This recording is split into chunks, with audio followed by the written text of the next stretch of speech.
Okay, so we need to do this question. I think हो जाएगा ये जल्दी से। हो गया। क्या आंसर आ रहा है? 300 जूल। 300 जूल। ठीक है। बाकी बच्चे बताइए, नहीं आ रहा है तो फिर हम डिस्कस करते हैं।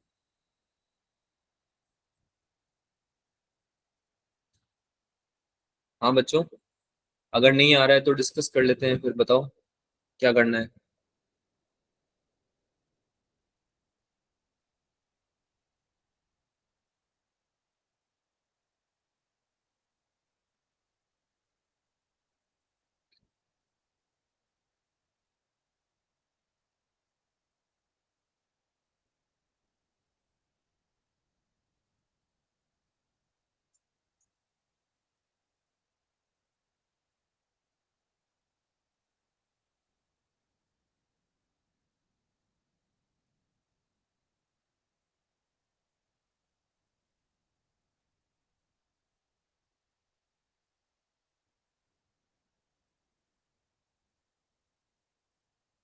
करें बेटा, डिस्कस करें। Yes sir. Yes sir. ठीक है भाई, जिसका भी 300 आ रहा है सही है, बढ़िया। तो भाई पोटेंशियल एनर्जी कैसे लिखते हैं स्प्रिंग की? हाफ के एक्स स्क्वायर, ऐसे ही लिखते हैं ना। Yes yes sir. ठीक है, तो हमको निकालना है इसमें रेशियो U1/U2, U1/U2। ठीक है, पहले थी जितने पे भी इससे एक्सटेंड करिए 2 सेंटीमीटर और एनर्जी स्टोर हुई है 100 जूल का। व्हेन एक्सटेंडेड बाय 2 सेंटीमीटर, यानी कि 2 सेंटीमीटर के बाद 2 सेंटीमीटर और एक्सटेंड हो गई है, तो U1/U2 में हाफ और के वाला तो एलिमेंट कट जाना चाहिए। Yes sir. नहीं क्या? Yes sir. x1 का होल स्क्वायर अपॉन हाफ के इंटू x2 का होल स्क्वायर, क्योंकि स्प्रिंग तो सेम ही है बेटा। एक ही स्प्रिंग को आपने पहले एक्सटेंड कर दिया 2 सेंटीमीटर तक, फिर आपने इसको और एक्सटेंड कर दिया 2 सेंटीमीटर तक, है ना। Yes sir. ठीक है, तो स्प्रिंग कांस्टेंट की वैल्यू थोड़ी ना चेंज हो जाती है उससे, राइट। Yes sir. तो क्या हो जाएगा ये 2 का होल स्क्वायर अपॉन 4 का whole square equals to U1/U2। U1/U2 की वैल्यू में हमारे को U1 दे रखा है। U1 कितना दे रखा है? 100 जूल थी इनिशियल, है ना। यस और सर। हमसे U2 तो पूछ ही रहा है, ये कितनी इंक्रीज हुई है, यही तो बोल रहा है ये U2 इंक्रीज होके कितनी हो गई है। तो निकाल सकते हैं U2 कितनी आ गई, 400 जूल आ गई यहाँ से, है ना। अब U2 400 जूल है, पर U2 आंसर नहीं है, ये ए ऑप्शन को आंसर मत लिख के आ जाना, क्योंकि ये तुमसे क्वेश्चन में पूछ रहा था एनर्जी इंक्रीजेस बाय, यानी कितने से इंक्रीज हुई, इसका मतलब होता है कितने से।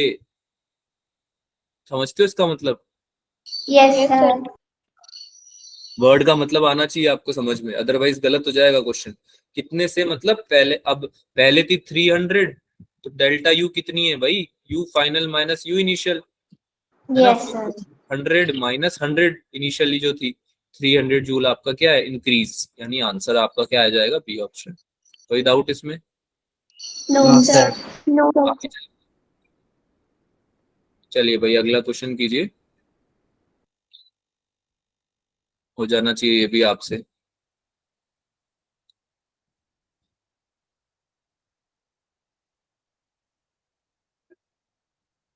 पावर है, देखते हैं पावर का इस्तेमाल कर पाते हो क्या तुम।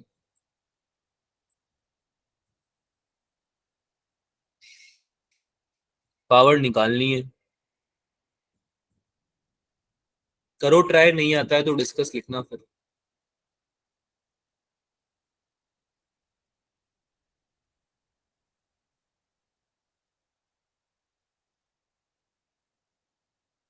मुझे अच्छा लगता है जब कुछ बच्चे चैट में या फिर अनम्यूट करके आंसर करते हैं, तो जो बच्चे नहीं आंसर करते हैं या इंटरेक्ट ही नहीं करते हैं क्लास में, बेटा अब आप लोग काफी आगे आ चुके हो, है ना। तो अब तुम इंटरेक्शन चालू करो। मैं तो तुम्हें डांटूंगा भी नहीं कभी, तुम्हें अभी तक तो समझ में आ ही गया होगा इस बात का। तो चैट में आप लोग आंसर अपना कर सकते हो, या कुछ भी लिख दो यार। इंटरेक्शन मतलब ये होता है कि तुम कुछ भी लिखते हो, कुछ भी मतलब ऐसे काम की बात, ऐसे गाना नहीं लिखना, ठीक है। सॉन्ग्स वगैरह मत लिख देना। तो डिस्कस लिख दो या अपना आंसर बता दो। उससे क्या होता है देखो समझो, आप लोग इंटरेक्ट करोगे ना टीचर के साथ में, तो आप लोगों की भी कंसंट्रेशन बढ़ेगी, इंटरेस्ट बढ़ेगा क्लास में, तुम लोगों को फायदा होगा इनडायरेक्टली, क्योंकि बैठ तो तुम वैसे भी रहे हो क्लास में, आप बैठ तो वैसे भी रहो 1-1.5 घंटा, बेटर है ना आप उसका मैक्सिमम यूटिलाइजेशन करो। डिस्कस ही करना लिख दिया क्या सबने? ऐसे झट झट बिल्कुल डिस्कस डिस्कस डिस्कस सर नहीं हो पा रहा, जल्दी से डिस्कस कर दो। चलो भाई, मुझे लग रहा था ये क्वेश्चन नहीं आया होगा बच्चों को, तो इसको डिस्कस कर लेते हैं। हाँ भाई, तो फोर्स क्या होता है बच्चों? सॉरी, फोर्स पूछ रहा हूँ। पावर का, पावर कैसे निकालते हैं, क्या होती है पावर? Work upon पावर होती है force. वर्क अपॉन टाइम, या होती है फोर्स इनटू वेलोसिटी, है ना? यही होती है सब। Yes, अच्छा, वर्क yes, डन का sir. तो मैं इसमें मुझे लग नहीं रहा इस्तेमाल कर पाऊंगा, क्योंकि क्वेश्चन में ऑप्शंस में दोनों ही जगह मेरा जो है वो कहीं ना कहीं यहाँ पे आपको टाइम नहीं दिया हुआ। दिया हुआ है क्या टाइम? No, दिया हुआ। तो टाइम में यूज करूं नहीं करूं वो अलग बात है, लेकिन कहीं ना कहीं मेरे को टाइम ऑप्शन में तो शो नहीं करना है, ये बात मुझे समझ में आ गई है। अरे हाँ ना? yes, sir. Yes second sir. Formula मैं यूज कर सकता हूँ, क्यों? क्योंकि यहाँ पे एक मास है m और accelerated on horizontal road surface, है ना, ये दिया हुआ है मुझे, यानी कि मुझे वेलोसिटी में चेंज दिया हुआ है u/v, तो कहीं ना कहीं मैं एक्सेलरेशन लिख सकता हूँ इस चीज का, राइट? तो एक्सेलरेशन के फॉर्म में मुझे फोर्स मिल सकता है m/d, है ना, या फिर m/dv/dt। वेलोसिटी भी दी हुई है मुझे, तो मैं सेकंड फॉर्मूले में ज्यादा इंटरेस्ट दिखा रहा हूँ अपना। मे बी वर्क से भी निकल जाए, आप करके देखना, मुझे नहीं पता, वर्क ऐसा नहीं कि वर्क से नहीं निकलेगा, निकल जाएगा, बट मैं अपना पर्सपेक्टिव बता रहा हूँ कि अप्रोच कैसे करता हूँ मैं क्वेश्चन। ठीक है, तो मैंने यहाँ पे क्या किया भाई, फोर्स को क्या लिख दिया, मास m है, और एक्सेलरेशन क्या होता है, dv/dt होता है क्या acceleration? Yes, sir. Yes, sir. है ना, मल्टीप्लाई बाय वेलोसिटी तो है ही सही, देखो। Yes, sir. ठीक है, तो अब ये मेरा F/V इक्वल्स टू m/dv/dt/v। तो मेरा जो dt है उसको मैं अगर ले जाना चाहूं ऊपर पावर की तरफ, क्योंकि देखो ध्यान से समझो, मेरे को पावर जो है, constant power is given by the engine of the vehicle, then v equals to पूछा हुआ है मेरे को, फाइनल वेलोसिटी पूछी हुई है मुझे, है ना, और ऑप्शन में मुझे क्या पावर दे रखा है क्या? Yes, sir. तो मेरे को पावर को हटाना नहीं है, पावर को रखना है मुझे अपने एक्सप्रेशन में। तो मैं क्या करूंगा, ये p लिखा मैंने ये वाला, और इसके नीचे m ले गया मैं यहाँ से, यानी मैं फर्स्ट वाले एक्सप्रेशन को और थर्ड वाले एक्सप्रेशन को यूज कर रहा हूँ। ठीक है, मल्टीप्लाई में dt चला जाएगा डिनोमिनेटर से उठ के, और उधर क्या बच जाएगा बेटा, v/dv। क्या यहाँ तक समझ में आया? Yes sir. है ना? Yes, sir. ऐसा क्यों किया मैंने, ये इंपॉर्टेंट है, क्योंकि मुझे p/m का फैक्टर मिल रहा है ये करने से। क्या मेरे ऑप्शंस में p/m का फैक्टर है क्या? ध्यान से देखो, इसमें भी यस है, सर। Yes, sir. इसमें भी है, इसमें भी है, इसमें भी है। तो मैंने इसलिए किया ऐसा, क्योंकि मुझे p/m चाहिए था, कहीं से तो लाना ही पड़ता, तो मैंने सोचा यहीं से ले आता हूँ। अच्छा, p/m के साथ मुझे क्या चुपके से, बिल्कुल छुपा हुआ है देखो, किसी को पता भी नहीं चले, चुपके से s लिखा हुआ है। s क्या होता है? Displacement. डिस्प्लेसमेंट। तो कहीं ना कहीं मुझे p/m के साथ में डिस्प्लेसमेंट लाना पड़ेगा, हाँ या ना? Yes Yes, sir. yes, और जबकि है मेरे पास अभी क्या, केवल dt, तो मेरे पास टास्क असाइन हो गया, मेरे सिस्टम को टास्क असाइन हो गया। टास्क क्या असाइन हुआ कि एक काम करो, आपके पास है dt और आपको बनाना है s, कैसे बनाओगे? तो मेरे को एक तरीका पता है ऑब्वियसली, v/dt होता है s, हाँ या ना? yes, sir. Yes, yes sir. Sir. है ना? अगर मैं इंटीग्रेट कर दूंगा dt को, तो स्पीड इंटू टाइम डिस्प्लेसमेंट या डिस्टेंस ही तो होता है बेटा। Yes, sir. Yes sir. तो मैंने क्या किया, v को मल्टीप्लाई कर दिया इधर भी, और इधर भी करना पड़ेगा, फिर दोनों तरफ ही करना पड़ता है ना, क्योंकि LHS और RHS में। तो v/dt बन गया इधर p/m, v/dt इक्वल्स टू, ये बन गया v²/dv। यहां तक समझ में आया? Yes, sir. Yes sir. अब मुझे अब आ चुका है वो समय जब मुझे इंटीग्रेट करना पड़ेगा। तो v/dt को मैं लिख सकता हूँ ds, right? Yes, sir. p/m/ds लिख सकता हूँ ना बेटा, v/dt को तो ds होगा ना, छोटा, छोटे टाइम के लिए, Yes. है ना, तो ds होगा, छोटा डिस्प्लेसमेंट होगा छोटे टाइम के लिए, तो और v²/dv को मैं इंटीग्रेट कर दूंगा, है ना, और इधर इंटीग्रेट किसको कर दूंगा मैं, s को, ds को, सॉरी, 0 to s ही जाएगा, तो डिस्प्लेसमेंट s हो रहा है, देखो लिखा हुआ है distance s। Yes, s sir. और b कहां से कहां तक इंटीग्रेट होगा, ये है मेन बात, बता सकते हो? U to V. U to V. u to v, initial to final velocity, समझ में आई ये वाली बात? Yes. Yes, sir. अब इसको यहाँ सॉल्व कर देते हैं, p upon m into S integrate करके, और v स्क्वायर का इंटीग्रेशन क्या होता है, v cube by 3, Yes, sir. है ना? q से v, तो इसको वैल्यू पुट करेंगे तो ये क्या बन जाएगा बच्चों, v cube minus u cube equals to 3ps upon m, ये बन रहा है क्या? Yes, sir. ये बन रहा है ना? Yes. ठीक है, तो अब तो बहुत इजी हो गया, p की वैल्यू निकालनी थी तो u को उधर ले जाओ, p क्यूब इक्वल्स टू आ गया u cube plus 3ps upon m, और इस पूरे का अगर मैं 1/3 लिख दूंगा तो ये v क्यूब को भी मैं हटा सकता हूँ, तो ये आंसर आ गया क्या? Yes, sir. कौन सा ऑप्शन है आंसर? Option D. D। अब बताओ, सवाल करने लायक था? Yes, sir. होना चाहिए था ना बेटा, म्यूट कर लीजिए जो भी अनम्यूटेड है, होना चाहिए था ना ये सवाल। Yes, sir. बताओ, अब बताओ कि ऐसा क्यों लगता है तुमको कि तुम्हें चीजें नहीं पता है इसलिए सवाल नहीं हो रहे? तुम्हें पता है काफी सारे रीजंस तो इसलिए हैं क्योंकि आपने प्रैक्टिस नहीं करी है इनफ। अब देखो ऐसे क्वेश्चन तभी हो पाते हैं जब आप लोगों ने प्रैक्टिस करी हो। अभी तुमने ये सवाल किया, अभी भी गारंटी नहीं है कि ऐसा कोई सवाल दोबारा आ गया तो तुम कर दोगे सॉल्व। हाँ, लेकिन अगर तुमने इसको समझने के बाद खुद से प्रैक्टिस कर लिए ऐसे एक दो सवाल, जरूरी नहीं है अभी, पर जैसे आप प्रैक्टिस करते रहते हो ना तो वो अपने आप आंखों के सामने आ जाते हैं। बात समझ में आ रही है मेरी? आपको ढूंढना नहीं पड़ेगा सवाल अलग से छुप, ऐसे छुप के कि भाई मैं एक बार ये डीपीपी उठाऊं और इस तरह के सवाल जबरदस्ती ढूंढ के लाऊं। केवीएल केसीएल मुझे समझना है तो मुझे केवीएल केसीएल को ढूंढ के लाना पड़ेगा, ऐसे नहीं होता। तुम करो ना यार, तुमको जो रिसोर्सेज दिए हुए उनको पूरा यूटिलाइज करो, सारे पीवाईक्यूज कर डालो, सारे डीपीपी कर डालो, मॉड्यूल के क्वेश्चंस कर डालो, है ना? और भी कहीं से अगर आपके स्कूल वगैरह के क्वेश्चन है वो भी आप सॉल्व कर लीजिए। देखता हूँ कहाँ से आते हैं फिर नए क्वेश्चन। आएंगे ही नहीं नए क्वेश्चन, और आएंगे भी तो फिर वो बहुत कम होंगे, उनको फिर उन पे परेशान नहीं होना होता, बहुत कम होते हैं। ठीक है, तो पहले अपने आप अपने टास्क कंप्लीट कीजिए, आपके ऐसे क्वेश्चंस भी होने लगेंगे धीरे धीरे, एग्जाम में होने लगेंगे। ठीक है, चलिए भाई नेक्स्ट क्वेश्चन करिए सॉल्व। 1.5 केजी का ब्लॉक है, पहले तो रेस्ट पे रखा हुआ था फ्रिक्शनलेस सरफेस पे, फिर तुमने हॉरिजॉन्टल फोर्स लगा दिया पॉजिटिव एक्स डायरेक्शन में, तो फोर्स तुम्हारा दे रखा है एक्स की साथ वेरी करता हुआ, एक्सप्रेशन दे रखा है 4 - x² आई कैप। आई कैप हमें बता देता है कि जो फोर्स लग रहा है वो पॉजिटिव एक्स एक्सिस की तरफ लग रहा है, एक्स जो है वो मीटर में है, initial position of the block है x = 0 मीटर, x = 0 से चालू हो रहा है, और maximum kinetic energy of the block पूछ रहा है तुमसे 0 से 2 के बीच में।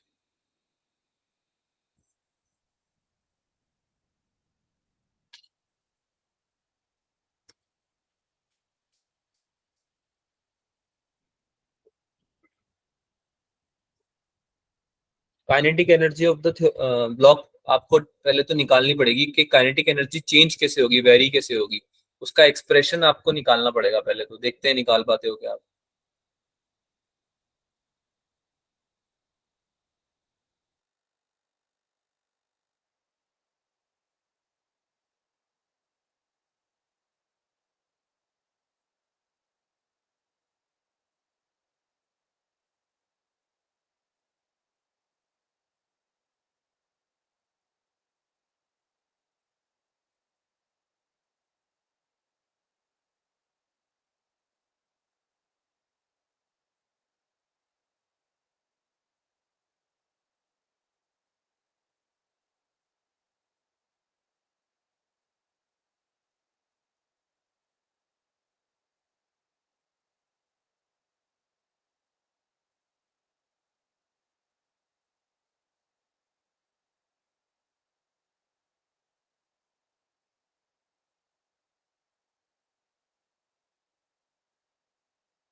क्या हुआ, नहीं आ रहा क्या?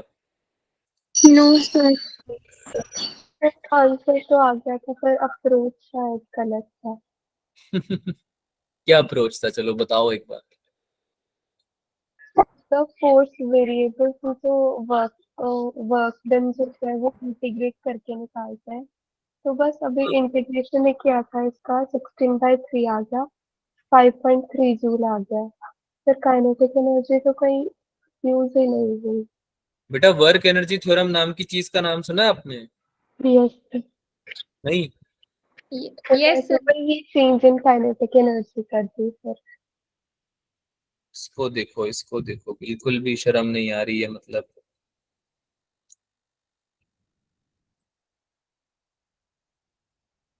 हाँ काजल, काजल चली गई क्या? डाउट डिस्कस कर रही है काजल, बताओ ग्रुप में। बेटा क्लास पढ़ लें पहले। हाँ बच्चा, काजल को लगा कि सर हम होंगे नहीं उस ग्रुप में, जिस ग्रुप में मैंने मैसेज किया है। काजल बेटा पहले क्लास पढ़ ली, बाद में पूछ लेना ग्रुप में क्वेश्चन, है ना। चलो सॉल्व करते हैं इस वाले क्वेश्चन को, है ना। यार एक बात बताओ, तुमको एक ही चीज कितनी बार मैं पढ़ाऊं? अगर तुमको किसी चीज की काइनेटिक एनर्जी पूछी जा रही है, फोर्स दिया हुआ है, डिस्प्लेसमेंट हो रहा है, तो वर्क डन और काइनेटिक एनर्जी दो चीजें भी तुम्हारे दिमाग में नहीं आ रही है क्या? या तुमको काइनेटिक वर्क एनर्जी थ्योरम से कोई प्रॉब्लम है कि ये लगानी ही नहीं है हमें जीवन में? बेटा जो काइनेटिक एनर्जी आपकी आ रही है, वो चेंज इन वो वर्क डन की बराबरी तो होगी, चेंज इन काइनेटिक एनर्जी, है ना। यस हाँ बोलो, क्या बोलना चाह रहे हो? नहीं सर, वो क्वेश्चन ना अभी लेना था इसलिए डाल दिया ग्रुप में। अच्छा तो मुझे तो बता दो पहले बेटा, लेना था या नहीं लेना था, वो बता दूंगा। वो नहीं हुआ था, ठीक है कोई ना, वो कर लेंगे डिस्कस, वरना मैं आपको बता दूंगा सोल्यूशन। मैं ये बोल रहा हूँ कि आप लोग जो काइनेटिक एनर्जी लिखने वाले हो इस सिस्टम की, इस ब्लॉक की, वो वर्क डन की बराबरी तो आने वाली है बेटा। Yes sir. Yes minimum sir. निकालनी, मिनिमम निकालनी, उसके तरीके तो फिर हमने डिस्कस करे हुए थे, वो तो हम बाद में निकाल लेंगे, वो कोई इशू नहीं है। लेकिन फिलहाल आप काइनेटिक एनर्जी का एक्सप्रेशन बनाना पड़ेगा, राइट। अच्छा, इसमें कुछ चीजें ऐसी यूज होंगी जो तुम्हें नहीं पता है, वो भी बताने वाला हूँ मैं अभी, नहीं, है ना। देखो, मतलब मुझे अज्यूम कर रहा हूँ, मैं नहीं पता है, हो सकता है आपको पता हो, ऐसा चांसेस है कि आपको पता हो। तो सबसे पहले तो हम काइनेटिक एनर्जी के लिए एक्सप्रेशन लिखते हैं भाई, वर्क डन के बराबर। तो भाई वेरिएबल वर्क डन है, वेरिएबल फोर्स है ना, क्योंकि तो आपको इंटीग्रेट करना पड़ेगा वर्क डन निकालने के लिए। अरे एफ डॉट डी एक्स को इंटीग्रेट करना पड़ेगा ना बेटा, क्योंकि फोर्स यस आपका वेरिएबल है, ये पढ़ाया हुआ है मैंने आपको, कि जब यस वेरिएबल फोर्स होता है तो इंटीग्रेट करना पड़ता है। अब इंटीग्रेशन कहाँ से कहाँ तक जाएगा, पहले तो हमें एक्सप्रेशन डिफाइन करना पड़ेगा काइनेटिक एनर्जी का, तो हम ले रहे हैं 0 से x, है ना। कि भाई 0 से चालू हो रहा है, 0 से आपका फोर्स लगना चालू हुआ है, और लेट्स से कि x डिस्टेंस तक लगा है ना, x डिस्टेंस तक लगा है लेट्स से। तो आप ये मान लो कि एक काइनेटिक एनर्जी कितनी आपकी चेंज हो रही है इस पूरे प्रोसेस में।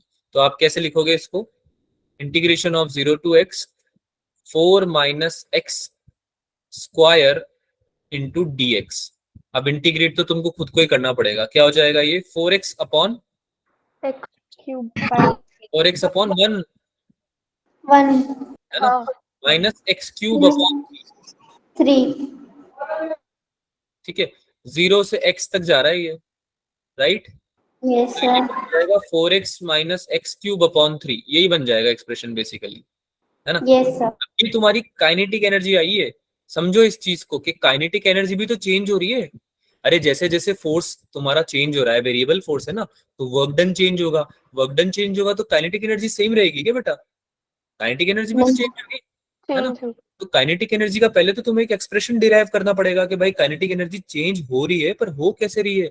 तो वो हमें वर्क एनर्जी थ्योरम बताएगी कि एक काम कीजिए आप पहले वर्क डन निकाल लीजिए, वेरिएबल फोर्स की वजह से जो वर्क डन हो रहा है ना, चेंज हो रहा है आपका वर्क डन, वो आप निकाल लीजिए। जब आप वो निकाल पाएंगे तो आप उसको उसको बता देना कि भाई जितने वर्क डन किया वो सारा काइनेटिक एनर्जी में कन्वर्ट हो गया, काइनेटिक एनर्जी बनाने में यूज आ गया, है ना। तो आप work done equals to kinetic energy लगा के और आप बता दीजिएगा, क्योंकि बेटा चेंज इन काइनेटिक एनर्जी होती है तो फाइनल जो भी हो रही है तुम्हारी, इनिशियल तो जीरो ही है।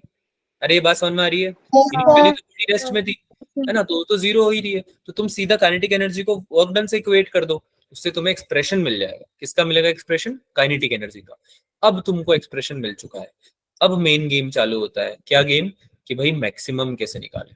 तो किसी को पता है कि कोई भी एक्सप्रेशन होता है, कोई भी वेरिएबल होती है, कोई भी चीज, तो उसका मैक्सिमम कैसे निकाला जाता है? नहीं यार, हाँ ना बोलने के थोड़ी पैसे लगते हैं नो इतने। सर। No sir. मतलब ऐसे करोगे क्या? बिल्कुल ही तुम बदतमीजी पे आ गए हो, तुम तो हाँ ना भी नहीं बोल रहे हो। भाई आपका जो टर्म है y इक्वल्स टू के एक्स का ग्राफ है, या के एक्स स्क्वायर का है, के एक्स क्यूब का है, जो भी ग्राफ है, वेरिएबल ग्राफ है बेसिकली y और x में, है ना। तो तुम्हारा जो dy बाई डी एक्स होता है बेटा, यानी कि जो y एक्सिस पे है वो चीज, और जो x एक्सिस पे है वो चीज, उसका slope dy by D x क्या होता है? स्लोप होता है।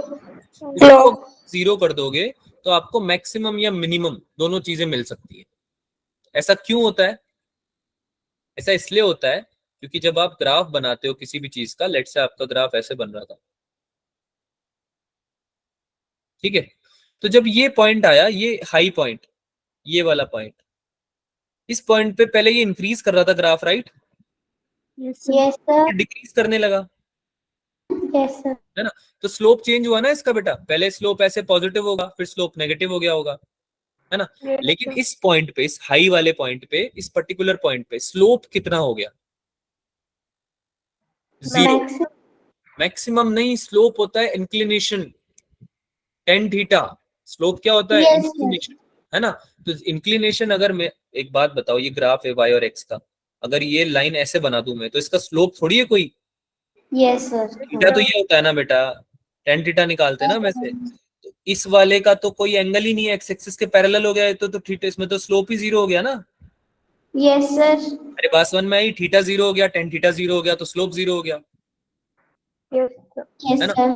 तो तुम्हारा जो स्लोप जीरो हो रहा है, वो पॉइंट तुम्हें ये कहीं ना कहीं बता रहा है ना कि या तो ये मैक्सिमम वैल्यू हो सकती है या मिनिमम हो सकती है।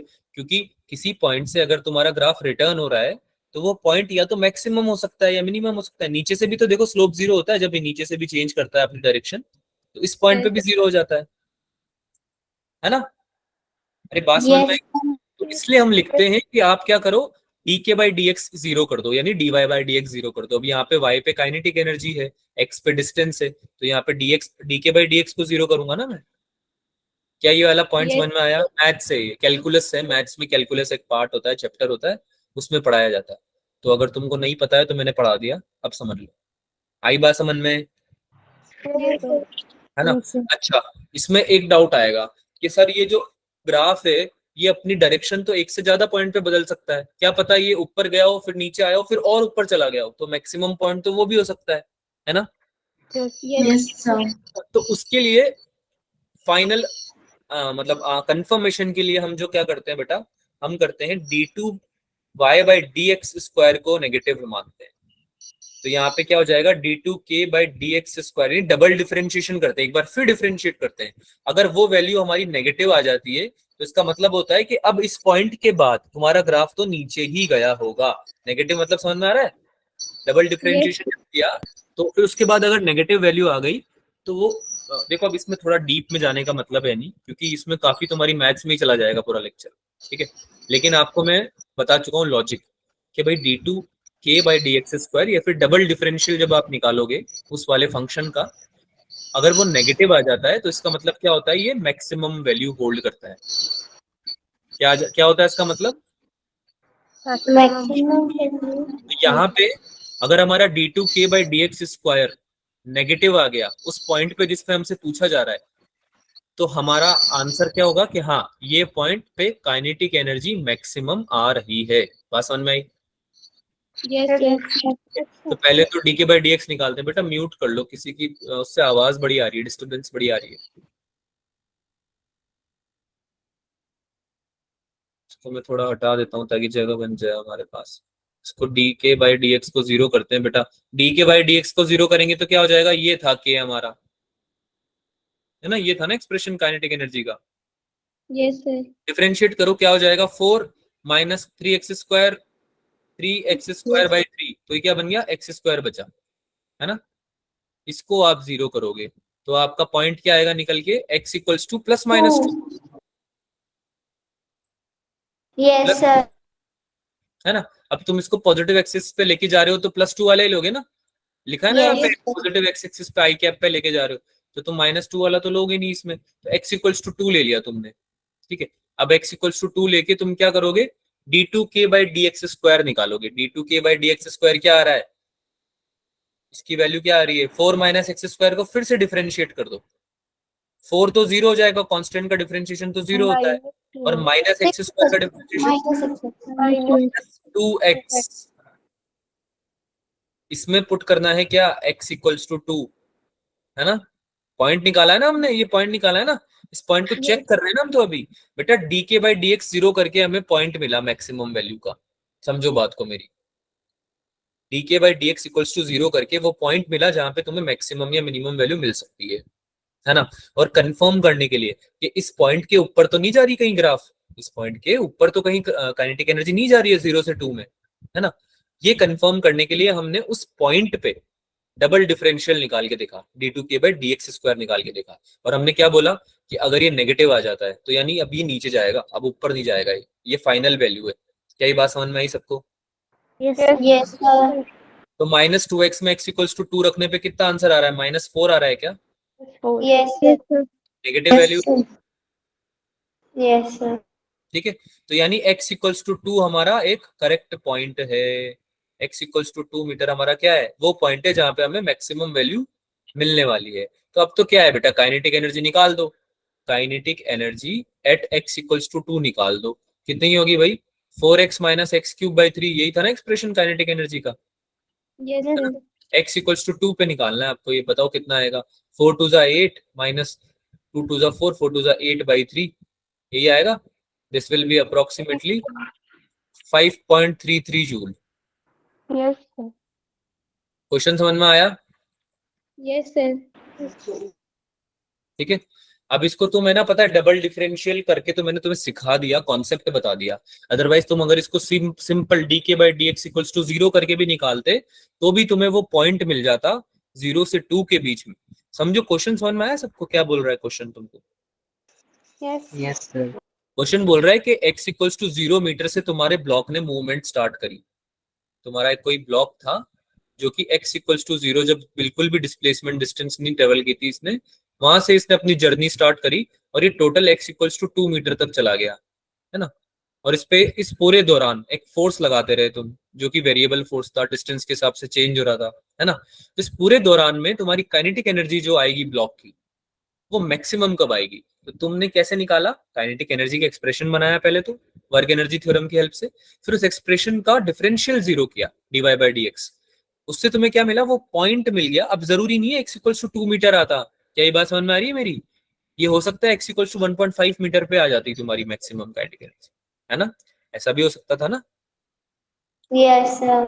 लेकिन हमारा dk/dx 0 हुआ ही x इक्वल्स टू 2 मीटर पे, तो हमें ये पता चल गया कि भाई जब ये लास्ट पॉइंट पे आ जाएगा 2 मीटर पे तभी मैक्सिमम आएगी। तो 2 को चुपचाप हमने काइनेटिक एनर्जी के एक्सप्रेशन में डाला, आंसर निकाल लिया। आगे चलें अब। सर आपने 2.33 को टिक लगा दिया, 5.33 को लगाना था।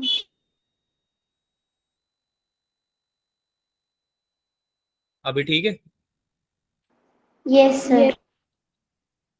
आगे चलें। Yes, yes, sir.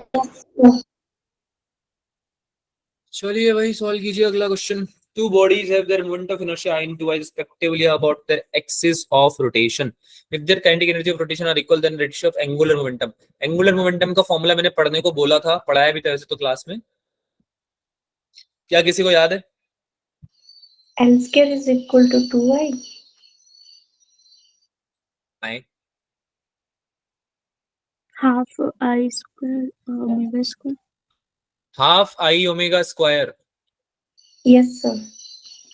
क्या बताया था एल का formula, half I omega square. I क्या है, मोमेंट ऑफ इनर्शिया, ओमेगा क्या है, एंगुलर वेलोसिटी। सही बात है सर, Yes, sir. ठीक है। तो ये बोल रहा है कि मोमेंट ऑफ इनर्शिया जो है, two bodies of their moment of inertia I और 2i है about their axis of rotation.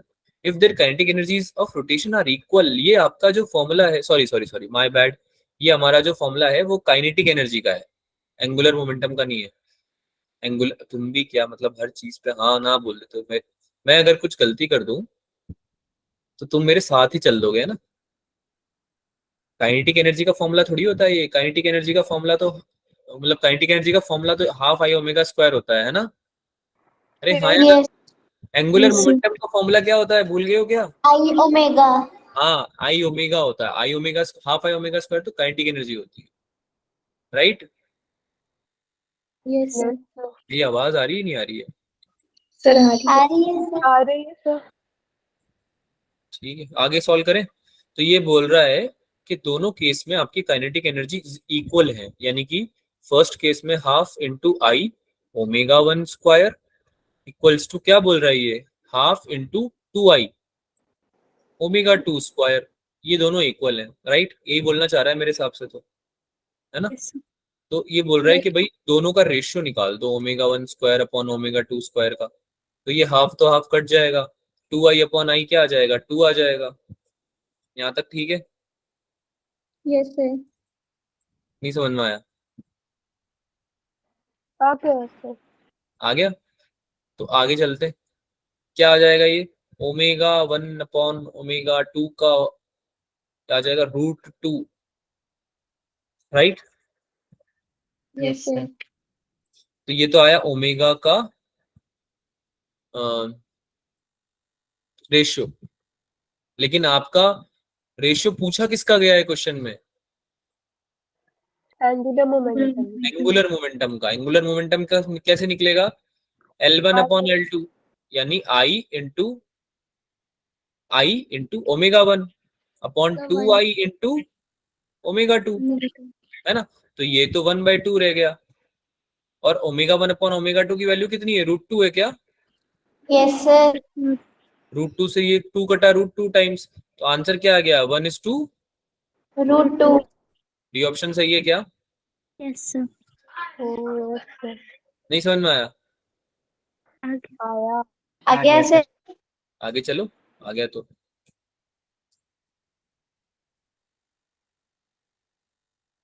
38 question करिए जल्दी से।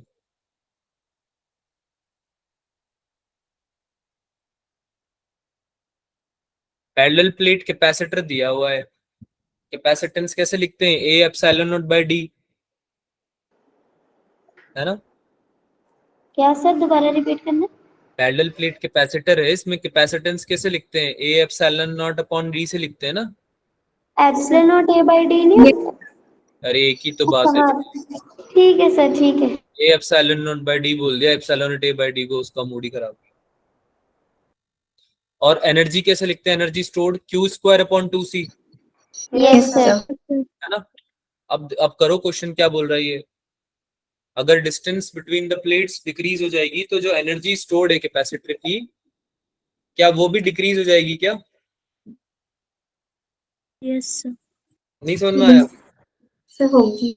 बेटा कैपेसिटेंस होता है A epsilon not by D, epsilon not A by D की बात है ना।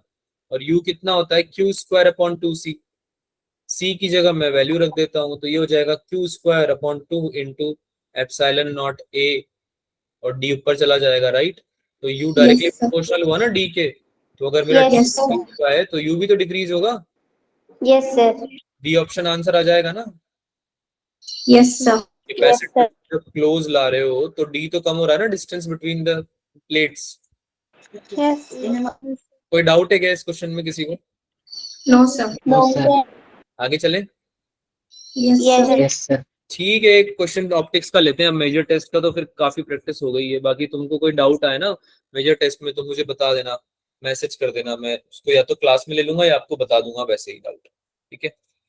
तो इसको करो फिलहाल तो सॉल्व तुम, कॉम्बिनेशन ऑफ लेंस का क्वेश्चन है, ऑप्टिक्स का क्वेश्चन है, ऑप्टिक्स चालू कर रहे हैं अभी हम, फिर से रीस्टार्ट कर रहे हैं।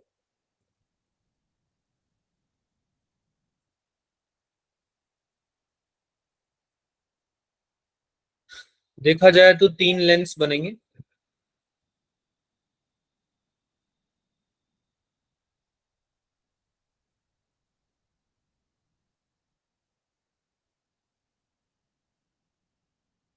इक्विवेलेंट फोकल लेंथ आपको बतानी है इन कॉम्बिनेशन की। तीनों तीन तरह के लेंस बन रहे हैं अगर आप ध्यान से देख पाओ तो। Yes sir.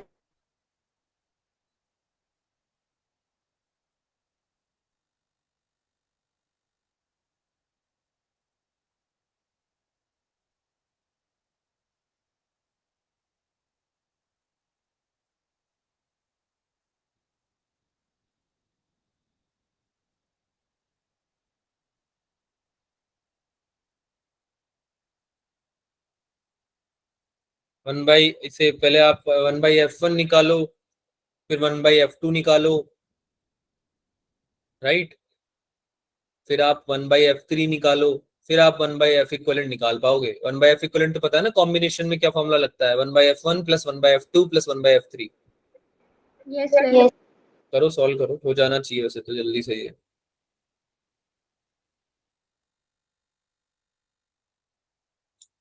जब भी मैं देखता हूं तुम लोगों को क्वेश्चन देने के बाद तो बच्चे गायब ही दिखते हैं मुझे। ऐसा लगता है कि तुम लोग बस दिखाने आते हो कि देखो सर हम भी हैं आपकी क्लास में, और अब हम चलते हैं।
आंसर बताइए, नहीं आ रहा तो डिस्कस लिखिए।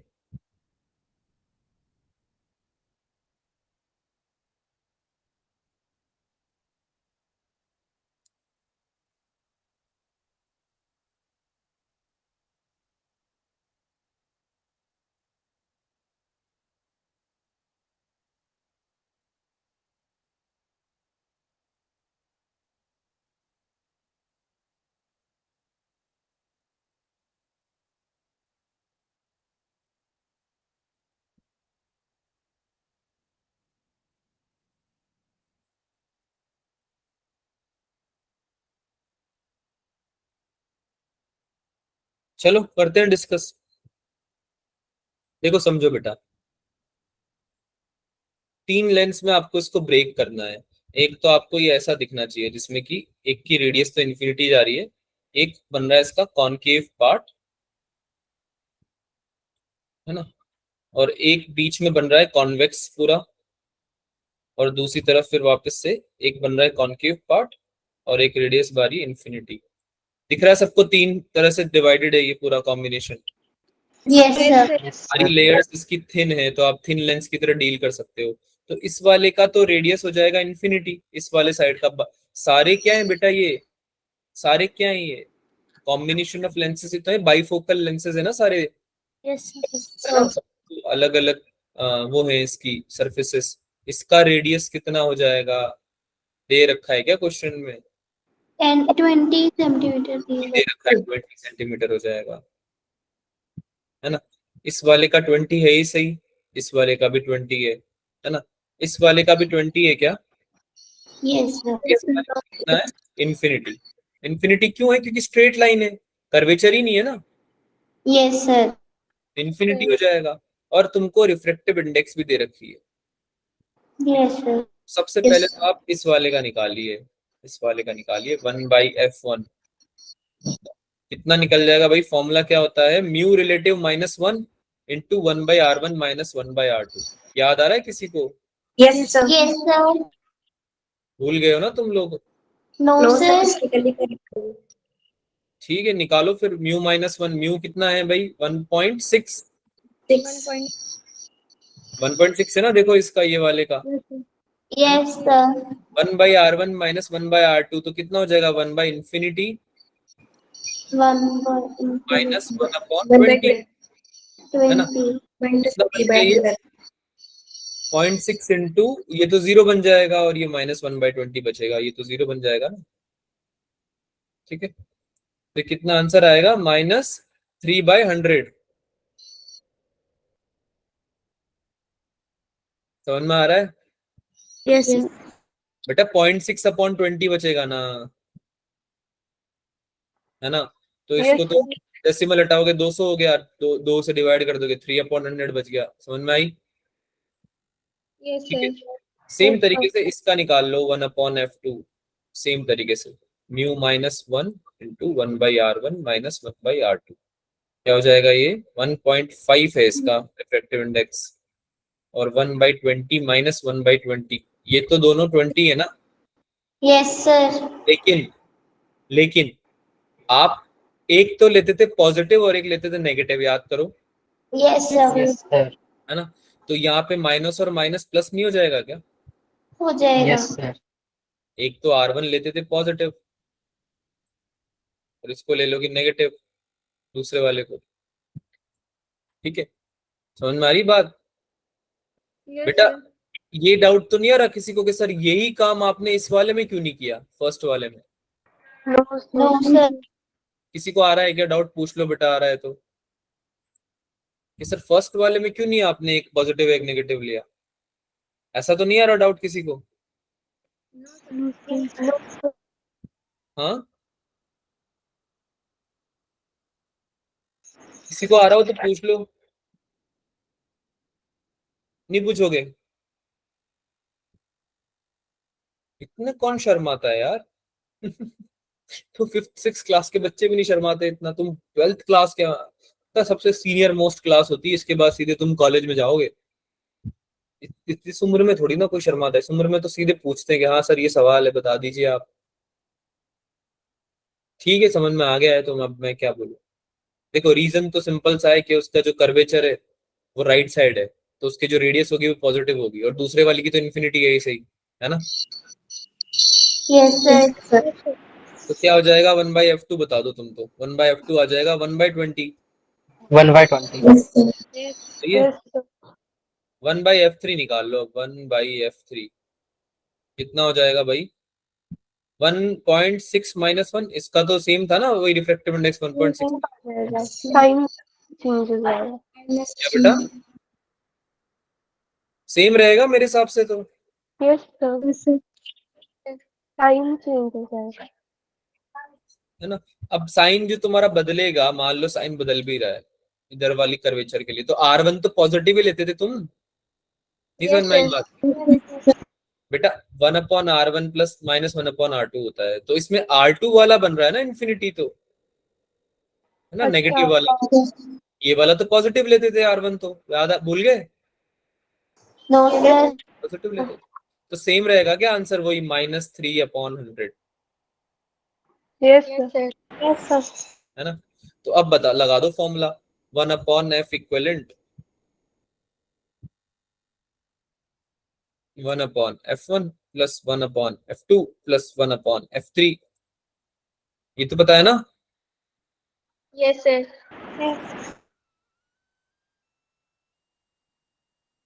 यही आएगा, कितना आंसर आएगा भाई -1/100। यस सर क्या आंसर आ गया? B D option. समझ में आया सबको? यस सर यस पक्की बात? यस सर आगे चले, यस थोड़ा थ्योरी पढ़ते हैं। कुछ नेचुरल रिफ्रैक्शन के फिनोमिनाज हैं जो कि आपने बचपन में पढ़े हुए हैं 10th क्लास में, फिर से एक बार देख लेते हैं। जैसे कि the sun rises before it actually rises and sets after it actually sets.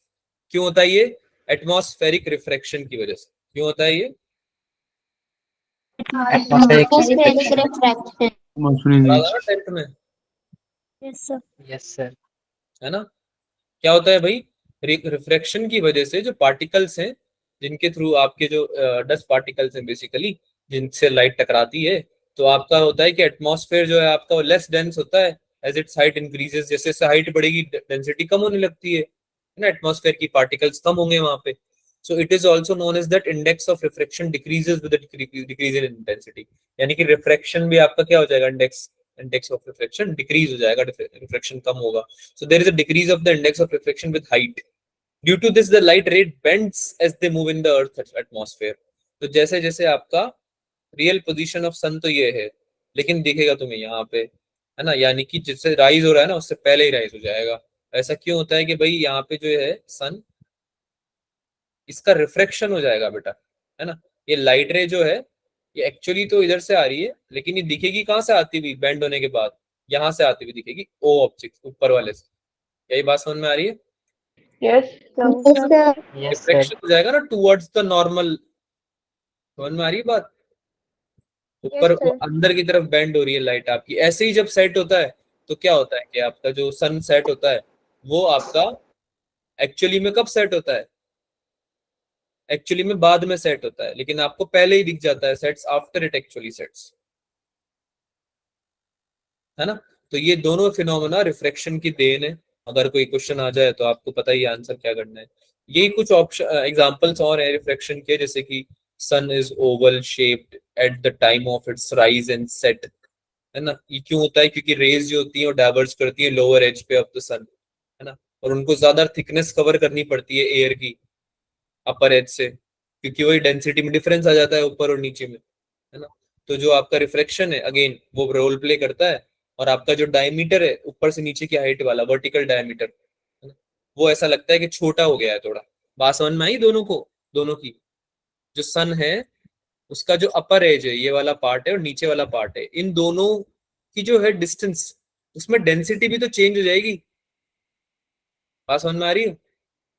Yes, अरे sir. एयर की थिकनेस भी तो चेंज हो जाएगी, नहीं Yes, होगी sir. क्या. सन तो बहुत बड़ा ऑब्जेक्ट है ना बेटा. Yes, तो sir. उसकी जब Yes, इमेज sir. बनेगी, तो जब भी उसकी इमेज बननी होगी तो उसके ऊपर वाले पार्ट की जो इमेज बनेगी और जो नीचे वाले पार्ट की इमेज बनेगी, वो दोनों में लाइट रे तो बैंड होगी ना, थोड़ी तो डिफरेंस तो फील होगा ना. Yes, Yes, sir. sir. तो ऐसा लगता है हमें कि ओवल शेप का है वो, क्योंकि उसके वर्टिकल डायमीटर में चेंज आ जाता है, इसी वजह से, सेम रिफ्रैक्शन की वजह से. ठीक है, चलो आगे और समझते हैं. स्टार ट्विंकल करते हैं, सेम. स्टार ट्विंकलिंग तो पढ़ा होगा तुम लोगों ने भी. Yes, sir. Yes, sir.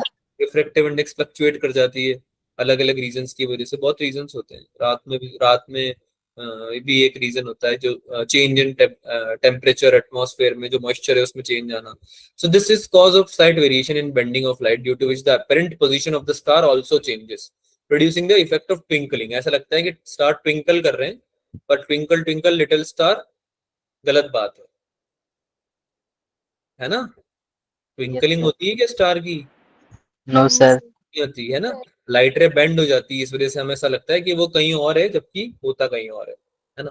अच्छा, लाइट रे तुम तक पहुंचती है स्टार की, उसमें ही बहुत millions and billions of year लग जाते हैं ना, लाइट ईयर्स लग जाते हैं बहुत सारे. राइट, पता है ना ये बात तो तुम्हें. तो ऐसा पॉसिबल Yes. है कि जिस स्टार को तुम अभी देख रहे हो ऊपर आसमान में, वो स्टार एक्चुअली में एग्जिस्ट ही नहीं करता हो ना, मर गया वो, खत्म हो गया वो, डेड हो गया वो स्टार. ऐसा पॉसिबल है. नहीं समझ में आई बात. आगे Yes, sir. से काफी. Sir, हाँ, पिछले डायग्राम जो था ना उसमें नॉर्मल कहाँ था? समझ नहीं आया बेटा, जोर से बोलो. सर जो अभी पहले करवाया ना पिछला वाला, हम्म. उसमें नॉर्मल कहाँ बन रहा है? नॉर्मल कहाँ बन रहा है, ये वाला यस सर. बेटा होराइजन है. होराइजन क्या होता है, जहाँ पे लैंड और सन मीट करते हैं ऐसा दिखता है. हाँ, जहाँ पे आपको लगता है कि जहाँ से सनराइज करेगा, है ना. आपका जो, जैसे आप लैंड पे हो तो जहां से भी आपको दिख रहा है सन आता हुआ, है ना, जहां से स्टार्ट हो रहा है, इनिशिएट हो रहा है, ठीक है, वही आपके लिए होराइजन है. तो अगर आपका सन चालू हुआ, मान लो यहाँ से आना, नीचे है आपका सन, आपका प्लानिट है ऐसे, है ना, तो ये आपका सरफेस होगा, यहीं रहते हो ना आप, यस सर. है Yes, ना. sir. पहले मुझे बचपन में जब मैं छोटा था, सेकंड थर्ड ईयर क्लास में, तो मुझे ऐसा लगता था हम अर्थ के अंदर रहते हैं यहाँ पे. Same. ऐसा लगता है कि तुमको? अभी तो नहीं लगता ना ऐसा? नो सर No, अभी sir. नहीं। No, sir. ऐसा तो नहीं लगता आपको अर्थ के हम बीच में रहते हैं कहीं पे? सर ऐसे ऐसे लगता था कि अर्थ घूमते तो हम गिर क्यों नहीं जाते। नहीं, ऐसा तो मुझे नहीं लगता, क्योंकि मैं गिरता नहीं था ना। मुझे इतना तो पक्का हो गया था कि मैं गिरता तो नहीं हूँ, हम गिरते तो नहीं है ना। लेकिन हाँ, ऐसा लगता था कि हम अंदर हैं या बाहर हैं। फिर बाद में मुझे जब पता चला तो मुझे काफी शौक लगा कि ये तो, अरे बाप रे, अर्थ के अंदर तो इतना सारा मटेरियल भरा हुआ है और हम तो रह ही ऊपर रहे हैं, है ना, सरफेस पे रहते हैं हम। तो हमें जब सन भी दिखता है राइज होता हुआ या सेट होता हुआ, तो वो ऑलमोस्ट पूरा अर्थ की रेडियस तो कवर ही कर चुका है। बात समझ में आ रही है? ये पूरा डायमीटर Yes, कवर ही कर चुका है वो। ये जो सन है वो यहाँ से आ रहा होगा ऐसे चुपके से, है ना। तो ये जब तक यहाँ पे आएगा तो ये पूरा अर्थ को कवर नहीं कर चुका है तुम्हारी। कर चुका है। यहाँ से देखोगे, ये ओराइजन है तुम्हारा, यहाँ से तुम देखोगे।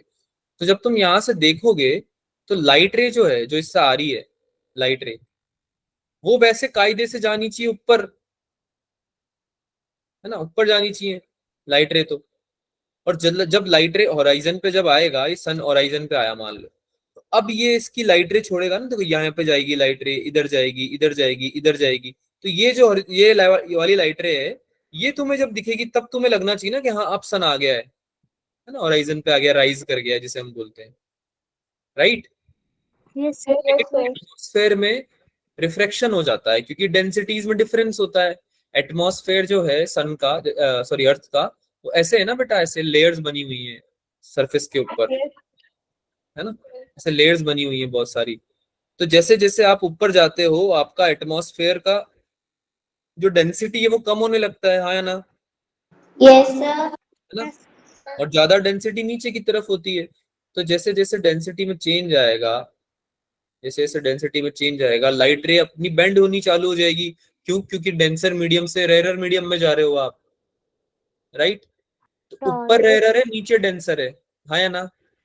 Yes Yes, sir. मीडियम जब जारी होगी, डेंसर मीडियम जब जारी होगी लाइट रे, तो फिर नॉर्मल की तरफ जाएगी ना। Yes, sir. लाइट रे अगर ऐसे जा रही है और नॉर्मल आपका ऐसे है, तो ये तो इधर की तरफ बेंड होनी चाहिए ना, नॉर्मल की तरफ, इधर बेंड होनी चाहिए ना नॉर्मल की तरफ, यस है ना। ऐसे बेंड होगी नीचे की तरफ जितनी हो सकती है, जितनी भी हो सकती है। अरे ऊपर तो बेंड नहीं होगी ना बेटा, No, sir. ऊपर तो रेयर है, नीचे डेंसर है, हाँ या ना। Yes, sir. रेयर में जाएगी अगर तो ऊपर बेंड होएगी, लेकिन रेयर में ऊपर की तरफ तो जा नहीं रही, नीचे की तरफ है। हम लोग तो नीचे है ना, यहाँ पे खड़े हैं, जहाँ पे डेंसिटी ज्यादा है वहां खड़े हैं, ऊपर तो है नहीं। Yes, sir. लाइट रे जो भी आ रही है वो हमारी तरफ नीचे की तरफ बेंड हो रही है। तो जो लाइट रे एक्चुअली में हमारी तरफ आनी चाहिए, यहाँ पे जब सन होगा तब हमें दिखना चाहिए राइज करता हुआ, तो ताकि उससे जो लाइट रे आ रही है हमारी आंखों में जाए, हमें पता चले कि सनराइज कर गया है। लेकिन सन पहले ही हमें दिख जाता है, क्योंकि जब लाइट रे इससे जो निकल रही है ना, वो एक्चुअली में बैंड हो रही है इधर की तरफ, नॉर्मल की तरफ। क्या ये बात समझ में आई? Yes Yes, sir. इस वजह से, इस रिफ्रैक्शन की वजह से आपको सन थोड़ा सा पहले ही दिख जाता है। एक्चुअली में जहाँ होता है उससे पहले ही आपको ऐसा लगता है सन राइज कर गया है, जबकि वो राइज करता नहीं है, हॉरिजॉन से थोड़ा सा नीचे ही होता है, बहुत हल्का सा। ऐसा भी नहीं है बहुत ज्यादा डिफरेंस है। ऐसा मत सोचना कि जो तुम्हारी लाइट रे है वो बिल्कुल ही यहाँ से उड़ते हुए ऐसे टर्न मार के आ गई है तुम्हारी तक, है ना। ऐसा भी नहीं होता, ऐसा कोई टर्न वर्न नहीं होता, वो बहुत ही अनरियलिस्टिक है। बहुत हल्का सा होता है, बहुत ही माइन्यूट सा। जैसे ये सन, तो ये ऐसे सन होगा बिल्कुल, ये होराइजन से बिल्कुल यहाँ पे, है ना, यहाँ बिल्कुल ही बहुत ही कम डिस्टेंस का डिफरेंस होगा। बात समझ में आई? Yes Yes, sir. बाकी आप गूगल वगैरह करोगे तो उस पर आपको मिलेगा कि कितना डिफरेंस होता है, वो भी तुम्हें पता चल जाएगा। अगर आपको इंटरेस्ट है तो आप पढ़ना, काफी सारे वीडियोस हैं इसके बारे में, है ना। चलो भाई आगे चले। हम थे भाई, स्टार की ट्विंकलिंग समझ ली थी हमने, टीआईआर पढ़ लिया, इसको पढ़ने का जरूरी है नहीं दोबारा, है क्या जरूरत दोबारा? टीआईआर भी No. क्योंकि एग्जाम्पल है, हम बेसिकली ऑप्टिकल फिनोमिनास पढ़ रहे हैं, अगर आपको समझ में आ रहा हो तो, है ना, कि कौन कौन से ऑप्टिकल फिनोमिनास हैं जो कि लाइट की रिफ्लेक्शन या रिफ्रैक्शन की वजह से होते हैं, है ना। तो टीआईआर पढ़ चुके हैं, समझ में आ गया था सबको TIR, Yes, Yes, sir. sir. है ना। एक एंगल के बाद में क्या हो जाता है, सेम मीडियम में लाइट रे रिफ्लेक्ट कर जाती है पूरी इंटरनली, तो उसको हम क्या बोल देते हैं, टोटल इंटरनल रिफ्लेक्शन, है ना। एंगल में चेंज आने की वजह से होता है ऐसा, है ना। क्रिटिकल एंगल को जब एक्सीड कर जाते हो आप, तो आपका रिफ्रैक्शन होते होते होते होते, क्योंकि बेंड हो रही है ना, कब होता है ये बच्चों, कंडीशन क्या होती है इसकी? सर जब लाइट रे जो है वो डेंसर से डेंसर से रेयरर रेयरर जानी में। चाहिए और एंगल जो है वो क्रिटिकल एंगल से ज्यादा होना चाहिए। हाँ, ये दो चीजें याद रखनी है। डेंसर से रेयरर जाना बड़ा जरूरी है, अदरवाइज रेयरर में नहीं जाओगे तो नॉर्मल से अवे कैसे बेंड होगी, और नॉर्मल से अवे बेंड नहीं होगी तो अंदर की तरफ कैसे आएगी जिधर से आई है ना? बात समझ में आ रही यस। है? ठीक है, ये यस बात सर। याद रखना। एप्लीकेशंस ऑफ टीआईआर में आप नाम याद रख लो। एक तो डायमंड ग्लिटर करते हैं, उसका रीजन है टीआईआर, क्योंकि क्रिटिकल एंगल जो होता है टीआईआर के लिए वो स्मॉल होता है काफी। क्रिटिकल एंगल जो होता है ना, मैंने क्या बताया था, क्रिटिकल एंगल तो प्रॉपर्टी होती है किस चीज की, आपके दोनों मीडियम्स की, है ना? Sir yes sir. Reflective index पे डिपेंड करेगी ना वो तो, कि लाइट आ कहाँ से रही है और जा कहाँ रही है ना? तो जो डायमंड है बेटा, उसका रिफ्लेक्टिव इंडेक्स थोड़ा ऐसा होता है, ज्यादा होता है काफी वैसे तो, कि वो क्रिटिकल एंगल उसका बहुत ही छोटा हो जाता है। यानी कि क्रिटिकल एंगल डायमंड का 24 डिग्री है एयर के लिए। तो अगर एयर से लाइट रे आ रही है, अगर एयर से लाइट रे आ रही है, तो डायमंड का जो क्रिटिकल एंगल है वो मात्र 24 डिग्री है। 24 डिग्री में ही आपका क्या करवा देगा, क्या करवा देगा diamond? Reflection total TIR reflection. करवा देगा, टोटल इंटरनल रिफ्लेक्शन करवा देगा। अब डायमंड में अगर टीआईआर हो गया, सोचो डायमंड तुम्हारा ऐसे बना हुआ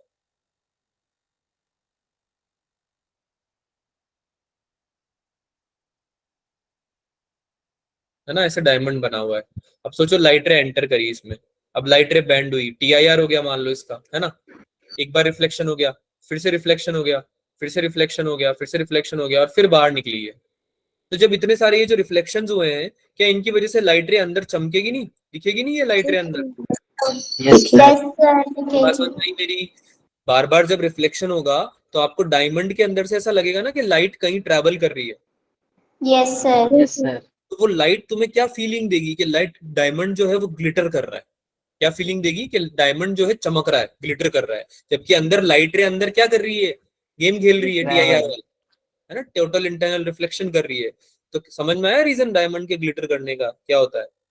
yes yes sir. Sir.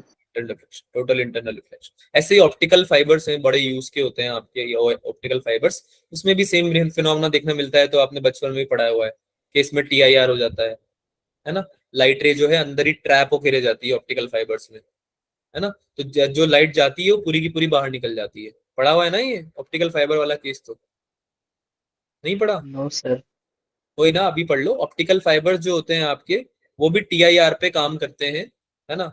Reflection इसमें आता है, ग्लास और ट्रांसपेरेंट प्लास्टिक रॉड का यूज करके एक पाइप बना देते हो बेसिकली तुम, जिसके अंदर क्या है कि इसका क्रिटिकल एंगल इतना ऐसा डिफाइन होता है कि लाइट रे अगर आपकी आएगी, क्रिटिकल एंगल से बड़ा ही एंगल बनाएगी और वो टीआईआर बनेगा आपका, है ना? टीआईआर उसमें देखा जाएगा। एक प्रैक्टिकल ऑप्टिकल फाइबर कंसिस्ट होता है ट्रांसपेरेंट कोर सराउंडिंग का, बाय अ क्लैडिंग, यानी एक मटेरियल है basically that has a lower refractive index then core.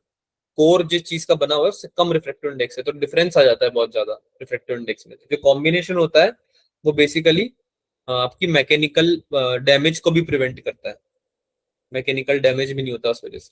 ठीक है, तो ऑप्टिकल फाइबर, एक आपको इतना सब कुछ नहीं परेशान होना है, ऑप्टिकल फाइबर याद रखना कि टीआईआर का एग्जांपल है और डायमंड ग्लिटरिंग एग्जांपल है।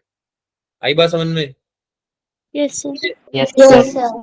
और रीजन क्या है कि भाई उसका डिजाइन इस तरह से किया गया है कि भाई क्रिटिकल एंगल से ज्यादा हो जा रहा है incident angle, angle of incidence, है ना? तो आपका टीआईआर देखने को मिल रहा है। अच्छा, स्काई ब्लू क्यों होता है? सर वो ब्लू कलर का sir light wavelength of sir light की वेवलेंथ की वजह से। स्कैटरिंग ऑफ लाइट की वजह से। Yes sir. Scattering of yes light sir.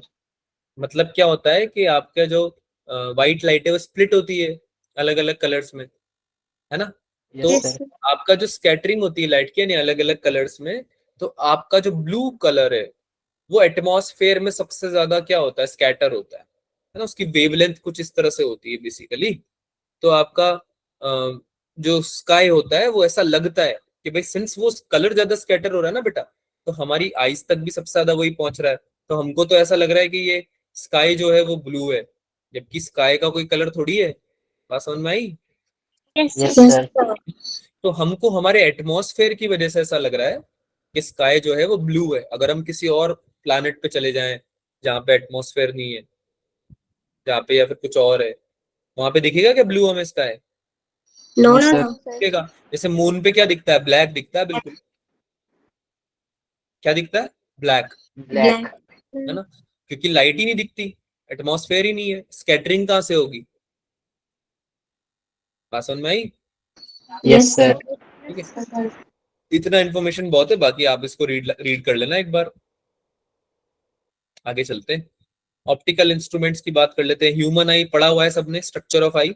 Yes sir. Yes, एक बार sir. ब्रीफ में बात कर लेते हैं। इसमें इसके पार्ट कौन कौन से होते हैं। एक तो कॉर्निया होता है जो सबसे आगे फ्रंट सरफेस में होता है ना। Light enters through a curved surface, इससे लाइट एंटर करती है कॉर्निया से, सबके आगे जो है, सबसे आगे दिख रहा होगा आपको। फिर इस पासेस थ्रू प्यूपिल, एक छोटा सा सेंटर में होल होता है, दिखता है ना सबके आंखों में, बीच में एक होल सा ब्लैक कलर का, उसको हम क्या बोलते हैं, प्यूपिल। और ये होता है आइरिस के अंदर, आइरिस उसके बाहर होता है। आइरिस होता है ये वाला जो पार्ट जो कि होल को कंप्राइज करता है। प्यूपिल तो आपका हो गया बीच में होल, जिसके थ्रू लाइट अंदर जा रही है ना, अंदर जा रही है जिसके थ्रू। और आइरिस क्या हो गया, जो प्यूपिल को कवर किए हुए है ना। Size of the प्यूपिल can change under the control of muscles. ये बात पता है सबको कि ये जो साइज बदला जा सकता है ना? सर हमारी जो मसल्स हैं वो इस साइज को चेंज करती रहती है डिपेंडिंग के लाइट कितनी आ रही है। तो एक बार में बहुत सारी लाइट हमारी आंखों के अंदर जाके हमारी आंखों को डैमेज नहीं करते, इसलिए हमारे सिलियरी मसल्स क्या करते हैं, चेंज करते रहते हैं आइरिस को। पता है ना ये बात, यस सर। Yes, sir. प्यूपिल की साइज को चेंज करते रहते हैं। अच्छा, आई लेंस तो सबको पता ही है, जिसके थ्रू आपका होता है इमेज फॉर्मेशन होता है ना। और इमेज फॉर्म कहाँ होती है, retina. Retina. Retina is like a screen, है ना, जैसे स्क्रीन पे तुम इमेज को डालते हो ना देखने के लिए, वैसे रेटिना क्या होती है, स्क्रीन का प्रोजेक्शन पॉइंट है कि यहाँ पे प्रोजेक्ट होगी। और रेटिना जुड़ा होता है ऑप्टिक नर्व से, है ना, जो कि आपके सिग्नल्स को कहाँ पे ले जाती है, Mind. है ना। ब्रेन बोलना चालू करो, माइंड क्या होता है, ब्रेन में, है ना। बेटा डॉक्टर बनने वाले हो तुम, ब्रेन की जगह ब्रेन यूज करो। माइंड वर्ड सही है पर वो यूज कहीं और होता है। आई गेस ये बात तो आपको पता है ऑलरेडी, है ना। Yes, sir. हाँ, तो बेसिक जो इसका फंक्शनिंग है वो पता है सबको, ये जो अभी हमने डिस्कस किया, ठीक है। अच्छा, इसमें ये पॉइंट हम पढ़ते हैं। ऑप्टिक नर्व ब्रेन तक गई, वहां पे इमेज फॉर्मेशन हुआ है, ब्रेन ने बताया आपको कि जो देख रहे हो आप उस वो चीज है क्या, ये सब चीजें आपको पता है ना। The shape, curvature and therefore the focal length of the lens can be modified somewhat by ciliary muscles. तो इससे हमें पता चला कि सिलियरी मसल्स चेंज कर पा रही है शेप साइज को, तो आपकी फोकल लेंथ को भी चेंज कर पाएगी वो लेंस की, राइट। Yes sir. तो जैसे कि मसल रिलैक्स होती है तो फोकल लेंथ हमारी 2.5 सेंटीमीटर के अबाउट होती है नॉर्मल आई की, है ना। और जब रिलैक्स नहीं होती तो चेंज हो जाती है।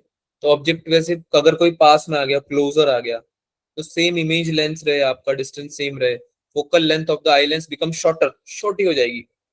बात समझ में आ रही, आई लेंस की जो फोकल लेंथ है वो छोटी हो जाती है, क्योंकि बहुत पास में लिया है ना तुम ऑब्जेक्ट। तो अभी तुम्हारी इमेज बन पाए रेटिना पे, उसके लिए तुम्हारे फोकल लेंथ में चेंज करना पड़ेगा ना सिलियरी मसल्स को, राइट। तो ये प्रॉपर्टी जो होती है आई की, इसको बोलते हैं अकोमोडेशन, है ना। पावर ऑफ अकोमोडेशन भी निकाला जाता है इसके थ्रू। अकोमोडेशन क्या होता है कि भाई अकोमोडेट करना, अकोमोडेट करना मतलब एडजस्ट करना। ऐसे बोलते हैं ना, अकोमोडेट कर लो यार, बस में जगह नहीं होती तो बोलते हैं ना कि थोड़ा अकोमोडेट कर लो, थोड़ा एडजस्ट कर लो, है ना, बिठा लो दो तीन। तो ऐसे आई भी अकोमोडेट करती है कि भाई अगर दूर है ऑब्जेक्ट तो फिर फोकल लेंथ को बड़ा रखो, पास में लिया है तो फोकल लेंथ को छोटा कर लो, ताकि तुम्हारी ऑब्जेक्ट दिख जाए, आंखों तक आ जाए वो, कि पास आ गया ना बहुत ज्यादा। फोकल लेंथ सेम रखोगे तो इमेज डिस्टेंस पे फर्क पड़ेगा, इमेज डिस्टेंस से फर्क पड़ेगा तो रेटिना पे बनेगी नहीं, तो ब्लर दिखेगी, साफ नहीं दिखेगी। तो तुम्हारी आई अपने आप एडजस्ट कर लेती है, ठीक है। पता है सबको, समझ में आ गया ये बात। ये Yes, जो sir. क्लोजेस्ट डिस्टेंस होता है जो आप ढंग से देख पाते हो, ये होता है 25 सेंटीमीटर के अराउंड रफली। पता है ना ये बात सबको, नियर पॉइंट बोलते हैं इसको, Yes, sir. है ना। 25 सेंटीमीटर के लगभग आप अगर रखोगे किसी भी चीज को, 25 सेंटीमीटर अच्छा खासा होता है अगर आप ध्यान से देखो।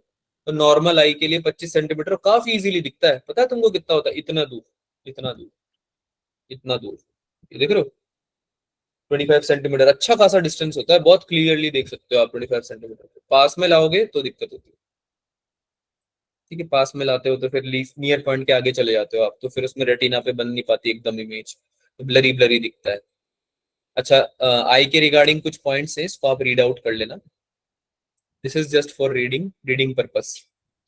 पावर ऑफ अकोमोडेशन क्या होती है, ये जो अभी हमने डिस्कस किया, ये सारी चीजें हैं, ये सारे पॉइंट्स, उसको रीड जरूर करना एक बार, ये होमवर्क का पार्ट है, ठीक है। ये भी, ये सारे पॉइंट्स हो जाएगा बच्चों। Yes, sir. ठीक है। डिफेक्ट्स ऑफ विजन पे बात कर लेते हैं। मायोपिया और हाइपरमेट्रोपिया दो बड़े कॉमन डिफेक्ट्स होते हैं। इसके अलावा प्रेसबायोपिया, एस्टिग्मेटिज्म ये भी होता है। मायोपिया क्या होता है? Short sightedness. क्या होता है? Short sighted. यानी कि जो डिस्टेंट ऑब्जेक्ट्स हैं वो हमें क्लियरली नहीं दिखेंगे, दूर के ऑब्जेक्ट्स क्लियरली नहीं दिखते, है ना। इमेज जो है आपकी, देखो रेटिना के पहले ही बन जाती है, पहले ही बन गई इमेज, तो क्लियरली नहीं दिख रहे हैं दूर से ऑब्जेक्ट। तो क्या करेंगे भाई? करेक्शन, कॉनकेव लेंस लगा देंगे। क्या लगा देंगे? Concave lens. कॉनकेव लेंस क्या कर देगा? तुम्हारे ऑब्जेक्ट से जो आ रही है लाइट रेस, उनको क्या करेगा? डाइवर्स करता है, दूर कर देगा ना, दूर कर देगा इमेज को, तो आपकी रेटिना पे बन जाएगी इमेज बढ़िया मस्त, है ना।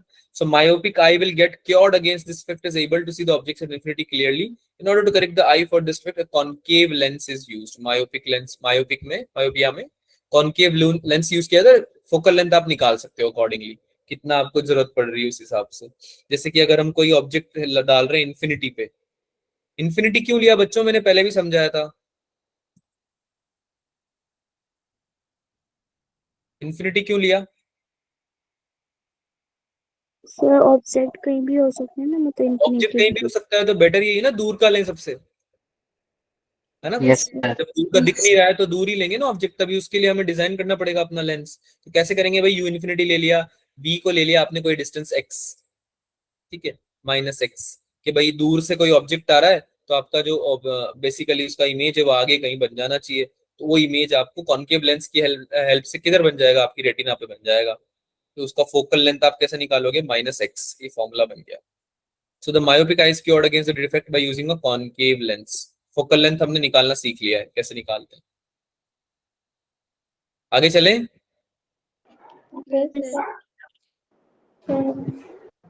हाइपरमेट्रोपिया क्या होता है? लॉन्ग साइटेडनेस, यानी कि फार साइटेडनेस, यानी कि इट इज नियर ऑब्जेक्ट जो है आपको वो क्लियरली विजिबल नहीं होते, है ना, पास की चीजें नहीं दिखती क्लियरली। जो नियर पॉइंट होता है आपका, वो क्या हो जाता है? Is at a distance greater than 25 centimetre and hence image of near object is form behind the retina. Retina के पीछे बनने लगती है ना। इमेज जो होती है वो क्या होती है? पीछे बनने लगती है आपकी रेटिना के, तो तब भी ब्लरी दिखेगा, है ना। तो यस सर। फिर इसमें कॉन्वेक्स लेंस का यूज करते हैं। किसका यूज करते हैं? Convex. कॉन्वेक्स लेंस का, ठीक है। तो यहाँ पे तुम आई को देख सकते हो, कहाँ गया? ये रहा फॉर्मूला फोकल लेंथ निकालने का, x into D upon x minus D. X आपका वो पॉइंट है इसी जो हमने पहले डिस्कस किया हुआ है ना, वी फाइनल जहाँ इमेज बन रही है आपकी, और u आपका डी डिस्टेंस पे बन रहा है, ठीक है, u आपका डी डिस्टेंस पे बन रहा है। To correct this effect, a convex lens of U suitable focal length is placed to the eye so that the rays of light form an object placed at a near point n, यानी कि आपका जो near point है उस पे बन जाए। हमें तो यही चाहिए ना, अभी तो आपका नियर पॉइंट शिफ्ट हो गया है, समझ रहे हो। मायोपिया में तो फार पॉइंट शिफ्ट हो गया था। अरे बात समझ में आ रही है? Yes, sir. और Yes. हाइपरमेट्रोपिया में नियर पॉइंट शिफ्ट हो गया क्योंकि पास का नहीं दिखता, ढंग से पास का नहीं दिख रहा हाइपरमेट्रोपिया में। तो अब क्या करोगे तुम? नियर पॉइंट को फिर से अपनी सही जगह पे लाओगे, है ना। कौन सी लेंस की हेल्प से? कॉन्वेक्स। Convex. और डी क्या है इसमें? The least distance of distinct vision, यानी कि वो लीस्ट डिस्टेंस जिसपे कि तुम्हें साफ दिख जाए एकदम, है ना, वो डिस्टेंस तुमने डी लिया है। तो तुम्हारा ऑब्जेक्ट तुम कहाँ रख रहे हो अब? डी पे। अरे बात समझ में आई? डी ले लिया, sir. लीस्ट डिस्टेंस यहाँ पे साफ दिखना चाहिए, और उसके अकॉर्डिंग तुमने अपनी लेंस की फोकल लेंथ को डिजाइन कर लिया, है ना, कैलकुलेट कर लिया। तो अगर तुम्हारे फोकल लेंथ आ गई डी के हिसाब से, तो अब तुम्हें भी नॉर्मल आई की तरह जो नियर पॉइंट होता है वो दिखने लगेगा सही एकदम। आई बात समझ में? Yes sir. है ना? ये तरीका होता है। तो एक क्वेश्चन है जो कि आप गृह कार्य में लेंगे, बोले तो होमवर्क, ये से तो ये कैलकुलेटेड है ऑलरेडी। इसमें a person can not see objects clearly beyond 50 centimetre बोला हुआ है इसने। तो पूछ रहा है कि what should be the power of corrective lens used. Formula हमें पता है, लेंस फॉर्मूला। करेक्टिव पॉइंट के लिए हमें क्या चाहिए भाई? 50 सेंटीमीटर के बियॉन्ड नहीं दिख रहा, यानी दूर का नहीं दिख रहा, मायोपिया है। तो यू क्या ले लेते हैं हम? इन्फिनिटी ले लेते हैं, माइनस इन्फिनिटी, और 50 सेंटीमीटर तक उसको दिख रहा है, तो इमेज आपकी 50 सेंटीमीटर यानी v इक्वल्स टू -50 सेंटीमीटर है। फोकल लेंथ हम डिफाइन कर देंगे इस फॉर्मूले से, आ जाएगी कितनी, -2 -0.5 और पावर आ जाएगी 1/f से, ये होता है ना फॉर्मूला पावर ऑफ अकोमोडेशन का, यस सर। ठीक है। तो Yes, sir. -डायोमीटर आपका आ जाएगा पावर, यानी लेंस बन गया, चश्मा बनवा लिया तुमने इस तरह से। अरे बात समझ में आई? यही तो Yes, करते sir.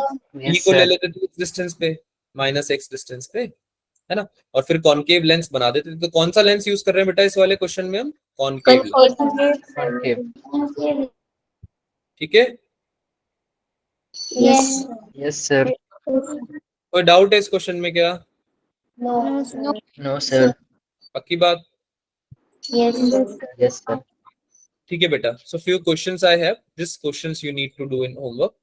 2 क्वेश्चन है बस, ये आपका होमवर्क है, इसको करके लाना। तो आज हमने जो है ऑप्टिकल डिफेक्ट्स और ऑप्टिकल फिनोमेनास पढ़े हैं, ऑप्टिक्स के, ज्योमेट्रिकल ऑप्टिक्स के। अब आपका बचा हुआ है ऑप्टिकल इंस्ट्रूमेंट्स। तो नेक्स्ट क्लास में हम पढ़ेंगे ऑप्टिकल इंस्ट्रूमेंट्स, लास्ट टॉपिक है ये इस चैप्टर का, ऑप्टिकल इंस्ट्रूमेंट्स, माइक्रोस्कोप वगैरह, ठीक है। उसके बाद आपका एक चैप्टर कंप्लीट हो जाएगा।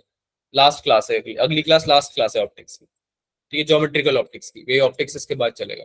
तो आपका होमवर्क क्या है, डीपीपी करके लाना आपको रे ऑप्टिक्स की। ऑलमोस्ट अब आपने सब पढ़ लिया है, इसको कंप्लीट कर लेना पूरी, मैंने पहले भी दी हुई है, फिर से दे रहा हूँ, इसको कंप्लीट कर लेना। कोई doubt? No, sir. No, sir. No पक्की बात? Yes, sir. ठीक है, बाय बाय, टाटा, सायोनारा, good night, Thank you, sir. Bye, sir. Bye बच्चे।